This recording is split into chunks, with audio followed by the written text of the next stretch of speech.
Kunyari, 100 bottles every day, nakakapag-produce ka, 10,000 bill mo sa kuryente. Kung nakapackage 5 ka, 5,000 lang. Each membrane could produce at maximum 3,000 gallons per day. Pero in actual, we always depending on the water source. Ma'am, pag nagre-reserve po dito, ma'am, nagbibigay na kami ng kontrata. Ito, karamihan po na nangyayari. Install namin ngayon, opening, ang grande. 2 days, ubos na yung galon. So kung gagamit ka ng ganitong mga machine na maliliit, hindi ka makakabenta ng malakas. Madam, pag mapalakas mo yung negosyo niya, hindi na mag-abroad yan. For good na dito yan. Wala pa kayong idea sa pag-negosyo. Ang water station, napakasimple i-manage. Liquidate mo lang yung galon. Ang tubig, ipaprocess mo lang. Paglabas, pera na. Ang totoo niyan, ito, yung mga tubigan dito. Ako nag-install yan, yung malalapit, yung malalakas sa water station.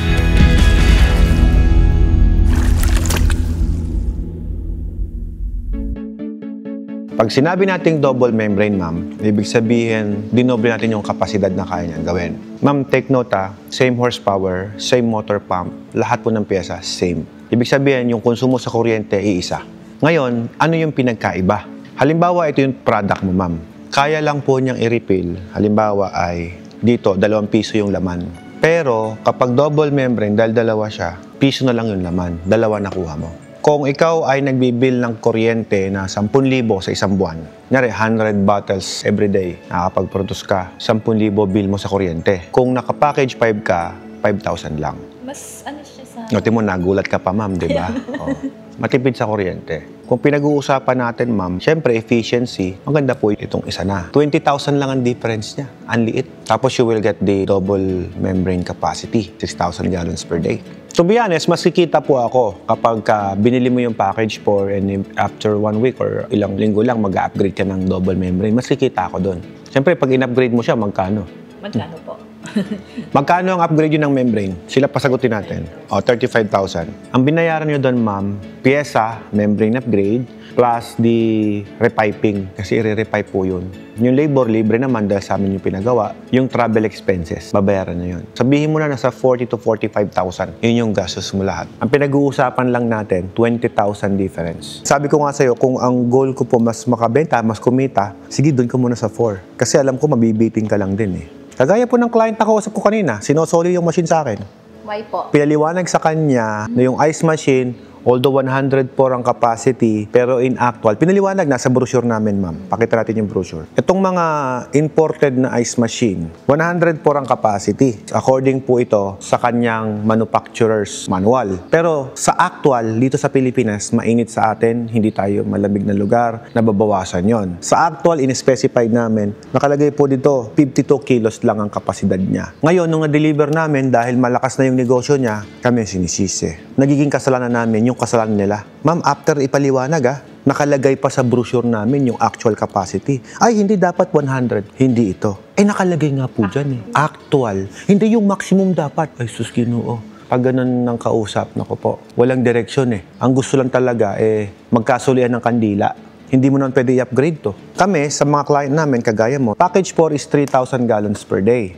Ito, 6,000 gallons per day. Pero yung actual niyan, ma'am, depending on water source pa din. Kapag madumi yung water source, nababawasan yan. Hindi natin makukuha talaga yung maximum. Wala pong ganun. Ma'am, magic po yun. Maliban kung pasira na installation ang gagawin namin. Hindi, doon lang tayo sa average. So kapag sinabi natin, ma'am, na, for example, ito, 6,000 gallons per day, baka mga 5,000 lang yan. Hindi natin pwedeng maximum palagi. Same like this, bumili ka ng kotse. Bakit may limiter? Bakit kailangan mo i-upgrade, i-remap para makuha mo yung mabilis? Kumbaga lagi may limiter. Sa actual, ito, 3,000 gallons per day, pero conservative computation, sabihin mo na, kung pangit yung tubig na makuha natin sa lugar ninyo, mga 2,000 lang yan. So, huwag mo sa akin nahanapin yung isa pang 1,000 liters na nawawala. Ako, ma'am, sinasabi ko naman po sa inyo, di ba? Baka mamaya, ay, Alfred, binenta mo ko 3,000 GPD according sa brochure nyo. Yes, each membrane could produce at maximum 3,000 gallons per day. Pero in actual, we always depending on the water source. Kapag marumi ang water source, bumababa po yan. Kapag tubig dagat ang pinipilter natin, baka 10% na lang po nakukuha natin o 5% na lang nakukuha natin, ma'am. Depende sa salinity. Sabi ka nila, masyadong malakas na to. Pambihira. Baka mami, susoli mo sa akin, ma'am. Yung ganon, yung wrong decision. Inopera ng staff ko, sir, malakas ang yelo. Ang kunin mo yung malaki. Hindi, ito palang kaya ng budget namin eh. Sasabihin ko na sa inyo kung ano yung maganda. So kung kaya ng budget mo yung 5, I will go for 5, package 5. Pero syempre, kung kaya mo yung mas high-end package, package 9, syempre, yun ang the best. Kung kulang ang budget, utangin mo na lang, ma'am. Ganon. Ganon. At least you get the best. Kasi wala naman tubo yan, ma'am. I-finalize po muna namin yung building. Kayo po bahala, ma'am. Finalize pa ng building. Wala pong building layout tayo. Kaya nga po kukunin sa inyo kasi magpapareserve po kayo. Oo, magpa-reserve na kayo para at least meron na. Yun po. Kasi talagang pupupush ko po talaga to. Make a contract on package 5. Tsaka nyo pag-isipan kung ibababa nyo yung package na yun. So yung kontrata po, in reservation meron na rin po. Ma'am, pag nagre-reserve po dito, ma'am, nagbibigay na kami ng kontrata. Sige, pwede naman mag-change just in case. Up to you, ma'am. Pero ma'am, talo ka doon, ha? Ako na, produkto ko yan. Maganda naman parehas po yan. Tama. Pero sinasabi ko na sa'yo na dapat kunin mo na yung isa. Kasi yung 21,000 difference, ma'am, ito paliwanag ko sa'yo, ha? Di ba ito po yung package 5? Yes po. Tanggalin mo to. Yan. Ito yung package 4. Yun yung binibili mo. Yung package 5, nakuha mo, meron pa nito, meron pa nito. Pakita ko yung package 4, ma'am. Liba yun yan. Wala yung isa dito. Kasi kung isa na-overlook ko, ano bang difference nito? O kaya nga pinapaliwanag ko sa yung maigi. Wala yung nandito, na dapat meron din doon. Tapos yung isa nakatayo, ito ma'am, ayan o. Tapos may dalawang nakahiga dito. 20,000? Yung saving mo na matitipid mo sa kuryente, di ko naman nakuha yon. Ginamit nyo naman sa konsumo yon. In 4 months, sabihin mo na, nabawi mo na yung additional. O, tapos yung susunod na buwan pa, edi harvest na lang kayo ng harvest, sa inyo na lahat yun. If you want to start the hard way, up to you. 5. Hindi ko kayo pipilitin, bahala kayo. Basta wala pong sisihan. Baka mama sabihin niya, Sir Alfred, kasi hindi namin ni-expect na lumakas yung business namin. Watermax ka bumili, tapos sasabihin mo, hindi lalakas. Ito, karamihan po na nangyayari. Install namin ngayon. Opening, en grande. Nagpa-blessing. 2 days, ubos na yung galon. Wala na pong may benta. Ang bagal po ng process ng machine. Package 4 kasi. Maganda kasi yung quality ng package 4. Pero yung output rate niya, yung capacity, mahina. So, tatawag sa amin yun. Sir Alfred, ang tagal-tagal nyo mag-schedule. Upgrade nyo na yung machine ko. Nadideli kami deliver. Kami pa ang sinisi. Common problema namin. Pag bumili yung 4, 1 week, matagal na yon. Upgrade agad yan. Ako ang financial siya yung Oh, may financer naman, ma'am. 9 na. Convince mo na sa 9, ma'am. Gusto mong malaman yung diferensya ng 9? Huwag na muna, sir. Baka mapunta na naman tayo doon. Talagang pupunta ka doon, ma'am. Kasi ma'am, ganito yan. Honest computation. Kung ang water station mo, ma'am, sa isang container, ma'am, no, 4 na piso puhunan. Sa 9 piso. Bakit? 4 times na matipid sa kuryente, 4 times na matipid sa tubig. Naku, tinignan yung 9, no? Ito pa matindi, ma'am. Hindi mo na kailangan ng technician kasi robotic po yan. It's fully automatic. Naliligo mag-isa. Pagka marumi na, ma'am, mag-automatic cleaning. Hindi mo na mangangamba na, nag-backwash na kaya yung mga tao ko doon? Baka hindi pa nag-backwash. Pag inom ng customer mo, ano ba tong tubig mo? Lasang nawasa. Hindi kayo nag-backwash eh. O wag mo isisisi sa akin yun. Sinabihan ko kayo. Baka isisisi nyo sa akin, ha? Ay, si Alfred eh, kasi meron namang mas maganda. Bakit hindi in-offer yung maganda? Ito maganda talaga. Talagang maganda yan, ma'am. In-order na nga ng ano yun, mga taga-resort. Kung kaya nila sa resort, kaya nila sa mga industrial, ma'am, ay ba, mas maganda sa water station. Ang water station ay small planta, small factory po yan. So kung gagamit ka ng ganitong mga machine na maliliit, hindi ka makakabenta ng malakas. Nakita mo ba yung mga tubigan doon? Di ba ang lalakas? Tapos ang daming galon sa labas. Palagay mo, bakit maraming galon sa labas? Marami na bibili. Marami na bebenta. Pero, Kulang sa supply. yon, natumbok mo. Although yung package sa binila, malalaki na, high-end package. Kaya lang talaga, sa pag-summer na ganito, talagang ganyan. Tambak po sila ng delivery. Sila po pinakamalakas dito eh. Mga kliyente ko po yan. Puro watermax ang machine na yan. Yung mga tubigan po na hindi ko install, ayun, nagsilaglag na. I'm not happy to see yung mga water station na nagsasara. Pero syempre, pag tinoyo ng watermax yan, yun. Nari, ikaw, tubigan mo, ganyan. Yung machine mo karag-karag na, ma'am. Kumbaga, matagal na. Ayaw pa i-upgrade. Tapos tumayo yung itong watermax dyan. Ako po, ma'am.